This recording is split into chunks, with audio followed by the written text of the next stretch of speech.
Devocional del día. En el Evangelio de Mateo, capítulo 19, versículo 27 dice: Mira, nosotros lo hemos dejado todo por seguirte, le reclamó Pedro. ¿Y qué ganamos con eso? Una de las cosas, de los pasajes más oscuros, tenebrosos y espantosos de la vida, de un hombre, de una mujer, cristiano y no cristiano, y aún peor para los cristianos, son los momentos de frustración y de incertidumbre. Aquí no es cualquier persona la que le está diciendo a Jesús algo. Yo me doy cuenta que la gente siempre le tirará al líder la responsabilidad de sus sueños no alcanzados. Siempre andamos buscando a alguien en quien esconder nuestra frustración y a quien culpar. Pedro no le bastó cargarlo adentro, la frustración, sino que se atrevió a sacarla hacia afuera, producto de que la frustración ya lo estaba consumiendo. Llegó a decirle Jesús: ¿acaso? Oigan qué pregunta. Mira, nosotros lo hemos dejado todo por seguirte, le reclamó Pedro. ¿Qué ganamos con eso?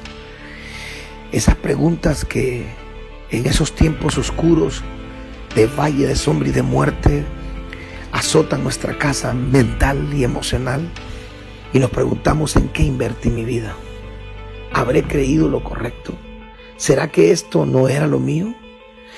Pedro en la Biblia, soy yo en la vida, porque todos nosotros, en el área donde nos desenvolvamos, ya sea en los negocios, en el ministerio, en el matrimonio, en la familia, como padres, como hijos, como ministros del Evangelio, como creyentes, como cristianos, y oigan esto, y como hijos de Dios, hemos llegado a puntos de frustración en donde nos hacemos las interrogantes más crueles, más sangrientas y más peligrosas que podemos hacernos. ¿Habrá valido la pena creer esto? ¿Habrá valido la pena abrazar esta visión, este sueño? ¿Habrá valido la pena emprender este negocio? ¿Habrá valido la pena casarme con esta persona? ¿Habrá valido la pena tener hijos para esto y lo otro? ¿Habrá valido la pena creer lo que creí cuando han pasado años sin que esto se materialice? Impresionante. Cuando ya Pedro se atreve a tirarle la puerta en la cara a Jesús para reclamarle por lo que no ha pasado en él, es porque eso lo está matando ya. Escuchen esto. Es muy importante saber de que siempre nosotros buscaremos culpables a nuestras zonas erróneas. Buscaremos culpables a nuestros fracasos y buscaremos culpables a nuestras frustraciones. Tenemos miedo de vernos al espejo y reclamarnos la cobardía, el poco enfoque, el desdén, la falta de hambre por perseguir ese sueño, la falta de osadía. Nos quedamos cortos en muchas cosas. No. Ese será el último lugar a donde vamos. Y escucha esto: después que alguien le tira su frustración a otro, después no queda nadie más que ir al espejo, vernos, tirarnos la frustración a nosotros y abrirle la puerta a un espíritu de depresión. ¿Habré invertido yo mi vida en la persona correcta? Pedro ha caminado 3 años con Jesús y está inseguro si tomó la decisión correcta. Mire cómo es la frustración. Pedro pescaba con redes rotas y barcas prestadas. No tenía nada, en pocas palabras. Pero han pasado 3 años caminando con Jesucristo y le reclama a Jesús. Qué curioso que Pedro nunca le reclamó al Estado, nunca le reclamó a la situación política de su país, por qué los judíos se sometieron a Roma, por qué les pagaban impuestos viviendo en su propia tierra, por qué nunca le reclamó a su papá biológico, por qué no le regaló barcas y redes buenas para que él comenzara su compañía de pesca. Le reclamó a Dios, le reclamó a Jesús. dice la Biblia, le reclamó Pedro. Este es un reclamo. Este no es un comentario. No es que Jesús, te quiero decir algo que he estado pensando. No. Esto que Pedro habló acaba de salir calientito de su corazón. Y termina el verso con esto. ¿Y qué ganamos con eso? Di años de mi vida. ¿Y qué he ganado? Pedro está frustrado porque siente que invirtió mucho y que ganó poco. Voy a decirte una cosa. La frustración silenciosa es peligrosísima.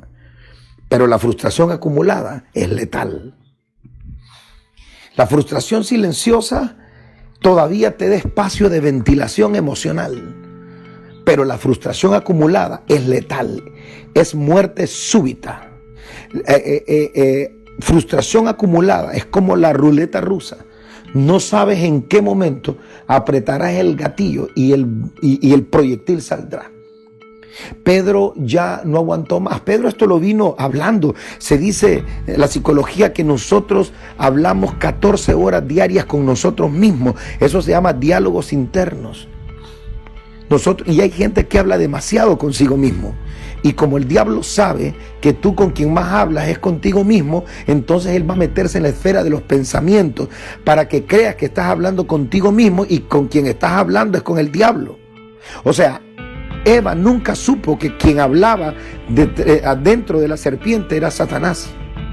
Y muchas veces el alma se presta al autosabotaje del hombre porque no entiende el hombre que el diablo tiene acceso a nuestra esfera de pensamientos, a nuestra esfera de sentimientos. ¿Por qué?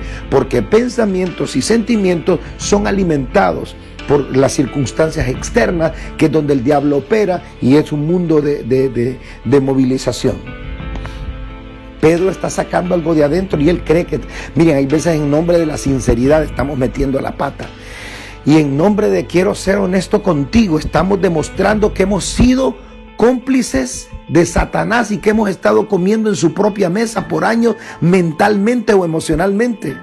Hay gente que dice, tengo que decirte esto porque quiero ser sincero, porque quiero ser honesto y porque no quiero esconder nada. No, de acuerdo, pero lo que vas a sacar es la evidencia, las migajas del plato que te comiste con Satanás. Otra vez, la frustración silenciosa es peligrosísima, pero la frustración acumulada es letal, es mortal. No solo se cansa el cuerpo, se cansa el alma. No solo se enferma el cuerpo, se enferma el alma. De hecho, en Jeremías 31:25 dice, yo satisfaré el alma cansada, el alma desgastada. Si hay algo peligroso, es un alma cansada. Porque un cuerpo cansado se acuesta, se toma un té, se da un baño, se toma un té, se acuesta, duerme y reposa.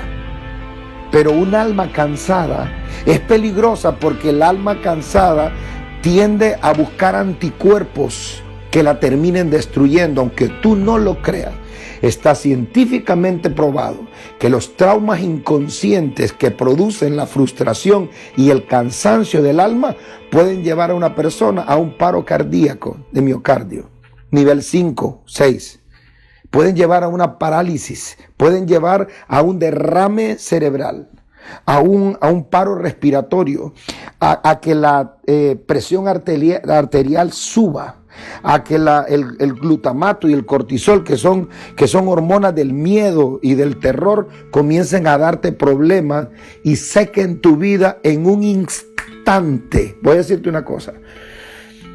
Por eso Dios nos dejó su Espíritu Santo y nos dejó el poder del lugar secreto para ir a clavar en la cruz todo lo que esté atormentando nuestra mente y nuestra alma, y es en ese punto de convergencia, un punto de tensión, en donde necesitamos urgentemente tener encuentros con el Espíritu Santo, porque es peligroso creer que lo que estamos pensando es verdad. Miren, eso que acabo de decir es poderoso.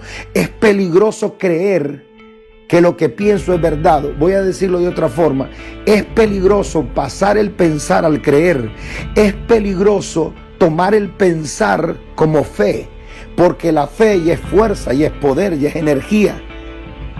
El pensar viene y el pensar va, pero cuando el pensar se establece, se posiciona en una vida de manera permanente y se convierte, pasa de mi sistema de pensamientos a mi sistema de creencias, entonces yo estoy en problemas como los que estuvo Pedro. Como dijo José Ortega y Gasset, los pensamientos los tenemos, pero en las creencias vivimos. El problema es cuando pienso tanto en algo que termino haciéndolo una creencia. Y hay gente que cree que lo que cree es cierto y no es cierto. En ese punto, el alma le jugó una mala pasada a quien la porta. En ese punto, el alma comenzó a sabotear y a erosionar el destino profético de una persona. Lo que Pedro está diciendo es ocasión para saber que Pedro estuvo comiendo con Satanás en el mismo plato. Pedro no era nada y Pedro no era nadie. Pedro era un vulgar y pobre pescador, ya adulto y sin nada en la vida, llamado por Cristo para convertirse en un apóstol, mas ahora está reclamando lo que él cree que merece y no merece nada.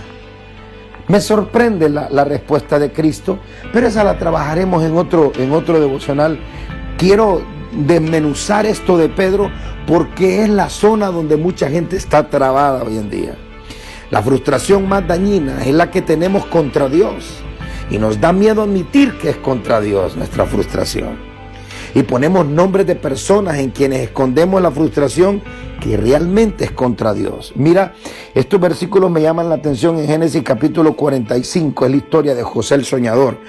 Del 1 al 8 dice así: no podía ya José contenerse delante de todos los que estaban al lado suyo y clamó: hacer salir de mi presencia a todos. Y no quedó nadie con él al darse a conocer José a sus hermanos. Entonces se dio a llorar a gritos, y oyeron los egipcios y oyó también la casa de Faraón. Y dijo José a sus hermanos: yo soy José, ¿vive aún mi padre? Y sus hermanos no pudieron responderle porque estaban turbados delante de él, estaban en shock. Entonces dijo José a sus hermanos: acercaos ahora a mí. Y ellos se acercaron y él les dijo: yo soy José, vuestro hermano, el que vendisteis para Egipto. Ahora pues no os entristezcáis, ni os pese de haberme vendido acá, porque para preservación de vida me envió Jehová delante de vosotros, pues ya ha habido 2 años de hambre en medio de la tierra, y aún quedan 5 años, los cuales ni habrá arada ni siega. Y Dios me envió delante de vosotros para preservaros posteridad sobre la tierra, y para daros vida por medio de gran liberación. Así pues, no me enviasteis acá vosotros, sino Dios, que me ha puesto por padre de Faraón y por señor de toda su casa, y por gobernador en toda la tierra de Egipto. Si te das cuenta, hay una palabra ahí que es muy importante reconocerla, y es la palabra cuando le dice, la nueva versión internacional dice: y vio José a sus hermanos y les dijo: hermanos, vive mi padre. Pero la primera palabra es hermanos. Increíble. ¿Quién puede querer llamar hermanos a individuos que por culpa de una túnica lo golpearon, lo metieron en una cisterna, lo dieron por muerto y fueron donde el papá diciendo que una fiera del bosque, del campo, lo había devorado? ¿Quién quiere llamarle hermanos traumado, una persona traumada, una persona herida? ¿Quién quiere llamar hermanos a individuos que por culpa de ellos 13 años pasó entre cisterna, esclavo en la hacienda de Potifar y en una cárcel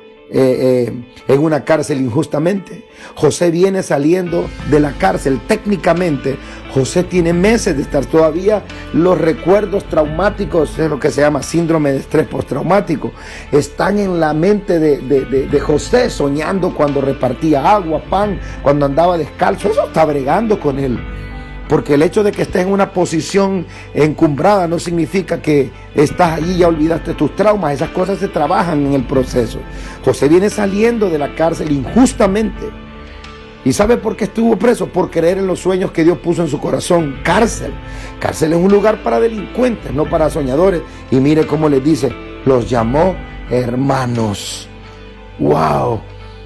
Cárcel, ¿qué significa? El hombre tenía antecedentes penales. Pero aún un hombre con antecedentes penales no está descalificado para Dios. Dios puede hacer cosas poderosas siempre y cuando haya solventado su frustración y sus culpas hacia los demás. Por eso te doy un consejo: trabaja en tu corazón. No se lo dejes todo el tiempo. Yo soy sincero, hay cosas que el tiempo sí sana. Sí. Hay quien dice el tiempo todo lo cura y otros dicen el tiempo no sana nada. No. Seamos sinceros. Hay cosas, hay menudencias en la vida que el tiempo sí sana. Pero otra cosa voy a decirte para poner un balance a esta verdad. Hay cosas que el tiempo empeora. José llora y les dice hermanos. Y esa expresión lo dice todo. Sobre todo dice, estoy sano en mi corazón. Todavía puedo llamarles hermanos. Y llora desesperadamente. Está sanando de un trauma en ese momento que está llorando. Increíble. El hombre ya era el segundo a cargo. El hombre era el poderoso. El hombre tenía un anillo. Solo Faraón sobre él. Le llamaba papá Faraón a él. Era el ministro de Economía. Se hacía todo lo que él quería. Y estaba traumado. Hay gente que tiene muchas cosas, ha coronado muchos negocios, muchos sueños, pero le mencionan los nombres de ciertas personas y parecen animales, violentos, rabiosos. No pueden oír sus oídos esos nombres. ¿Por qué? Porque están traumados. Y aquí José llora, pero llora, y en ese llorar, en esa kenosis, en ese vaciamiento emocional, él se está sanando de sus traumas inconscientes, y de ahí les dice hermanos. Me vendieron, mire, por eso digo que estaba traumado. Me causaron este daño. Ustedes me pensaron para mal, pero Dios lo tornó para bien. O sea, no solo le dice tranquilos, Dios me trajo aquí. No solo le dice así, le remarca qué fue lo malo que ellos hicieron. O sea, todavía hay un trauma que aguijonea, que punzonea, que horada el corazón. Pero llora y se vacía.